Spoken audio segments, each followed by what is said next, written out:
Right, I'm back again. I thought I was finished, but then the lads on the group spotted a couple of problems with the bike. So we did have the chain guard mounted here, which I missed for some reason, and it should be obviously covering the entrance to the chain and sprockets to get your fingers out. And I also need to make up a cover to cover this as well, and then I need a folding foot peg. So the foot peg's dead easy, just get them off of eBay, about a tenner, so I'll order up a couple of those. We'll have to make a front sprocket guard, and in true Mark Hedling fashion, got the old cardboard out and looking at making something to sit there. So that's what it will basically look like, and then we'll, you know, space it across, get it bolted up. So just looking at what to make it out of. So I've got some carbon somewhere, so might make it out of carbon fibre for the extra bling factor, or maybe get the old good old checker plate out again, but we shall see. I've got this old piece of carbon I'd knocking around. It's a bit scratchy as you can see, but I'll try and polish them out as best I can, but from a distance it'll be fine. So just going to mark this out and trim it up. Obviously with carbon, carbon dust can kill you, so best to obviously wear a mask when you're cutting it up. Health and safety. Right, so that's the first rough cut done with the good old grinder. So we'll again just sand the edges here and get it looking a bit smoother. Then you know, get the holes drilled in it carefully. You know, if you start banging big holes in these, it tends to split and crack. So we'll just carefully start drilling some more smaller pilot holes and just bring the sizes up gradually on that one. But we'll give it a trim out now and sand up. Get it looking a bit better. So here it is all finished. So that looks pretty snazzy, doesn't it? Found some nice posh alley countersunk washers in blue there to match that. And there we are. So it obviously keeps your fingers from going in, or toes or whatever else going in the old chain. So hopefully that will make the scrutineers happy and get me through scrutineering all right. But well pleased with that. It looks really smart, that does. So now I've just got to figure out how to do something with covering this up basically. So I can either get a new stator cover which sort of extends out here. This one's been trimmed out for easy gear changes for Supermoto. So these new covers are about 15 odd quid, so I might get one of those, or you know, make up some kind of cover from that bolt up there just to sort of cover that over. But I'll get the cardboard out, have a think. If not, we'll get a new stator cover sorted out. Right, so now we're going to look at making a front sprocket cover. So that's the only bolt really that we can use. So you can see there, we've obviously got this lip here, so I can't actually bolt anything to that. So my main aim is to have a piece that's going to fit in the inside there, come round and then cover the front sprocket up, but we obviously need a flat to be able to bolt it to.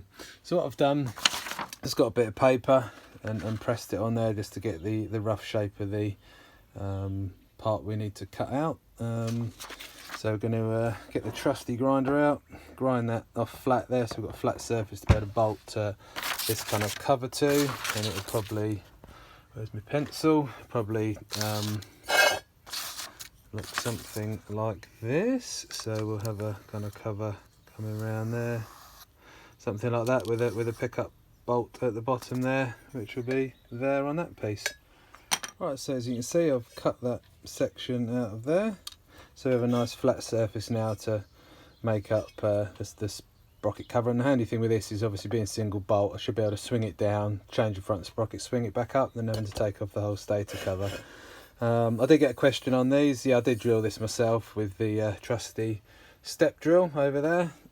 This was mainly for Supermoto because the stators get quite hot on the Supermoto bike, especially the endurance racing I was doing on it, 3 hours. So they tend to fail when they get too hot. So we put these cooling holes in. I'll run some aluminium tape just around these front ones for the Grasstrack, stop the dirt getting in there. Yeah, the stator itself, I've done a separate video on that if you want to check it out on my channel, but basically I take off the 3 charging poles on the stator and just leave the 2 for the spark. Again, that reduces heat because it's got to do less work basically, but there is a separate video on that. If you just go onto my channel and check it out, you'll find it there. Right, so we've got the casing cut, so now we're just going to get the old cardboard out again, draw around the inside there to get our basic shape, and then obviously extend it out here to act as the cover. That's the shape drawn out, so we'll get this trimmed out and then check it for fitment before we start making it out of carbon alley, whatever. So we'll get this trimmed out now. Okay, so there's the guard. Just got it in there temporarily with a file, just getting it in position. Just trimmed it out a bit to get it looking a bit nicer. But as you can see, that covers the obviously the entrance to the chain, which is what we need to do. So we'll get this transferred. See, oh, there you go. That's what it's hopefully going to do when I've got it finished, is to have it like that, which it did it all on its own. So if I want to change a sprocket, I can swing it down, undo these two bolts, whip a sprocket off, put it back on, nip it back up. Job's a good one. Right, so there's the first rough trim, as you can see. So we'll get the Dremel out and get these all smoothed off, give it a polish up, and then fit it out. Right, so there's the finished piece. So we'll get the stator cover bolted back on the bike, and then we'll get some washers and bolts and stuff and get that fitted up onto there like so. That looks quite smart, that.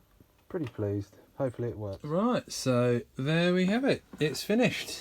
I'm well chuffed with that. That looks brilliant. So yeah, so we're nearly ready to go through to scrutineering whenever I get to a meeting. So there's the rear one done, and there's the front one done. I had to helicoil this bolt into these shite Chinese casings on these engines, so that was a little added job to do, but that's nipping up really nice and tight now. So literally just undo that, it flicks down, you can swap your sprocket out. So full factory there, boys, I tell you that. So yeah, just the folding foot peg, which my mate's got one, which I need to go and pick up from him, that I lent him, so we'll get that whacked on there.